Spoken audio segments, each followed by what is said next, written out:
الا المطہرون، اسے چھو ہی نہیں سکتے مگر انتہائی پاک ہستیاں۔ اس کے کیا معنی ہے؟ پہلی بات تو ہمیں معلوم ہو گئی، مراد فرشتے ہیں، بے ایدی سفرۃ کرام بررہ، اسی کی شرح ہو رہی ہے نا۔ اسی سے ایک فقہی مسئلہ نکالا گیا کہ بغیر وضو کے ہاتھ نہ لگاؤ، لیکن اس کا اصل مفہوم کیا ہے وہ سمجھیے۔ قرآن کی روح تک کوئی نہیں پہنچ سکتا جب تک کہ تزکیہ نفس نہ ہو گیا۔ اگر حب مال، حب دنیا، حب جاہ، حب شہرت، اگر یہ تمام محبت میں دل سے نکل نہ جائے تو قرآن کی روح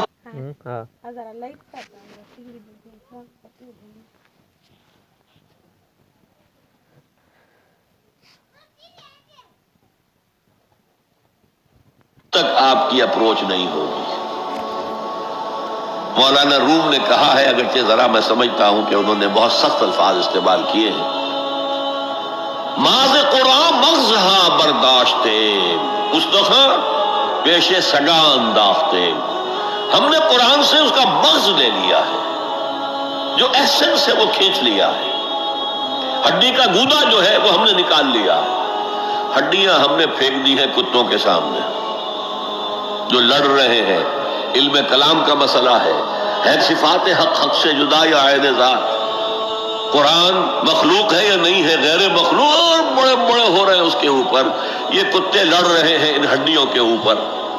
ہم نے اس میں سے اصل شے نکال لی، وہ کیا ہے؟ اللہ کی محبت، اللہ کی معرفت، یہ ہے اصل شے۔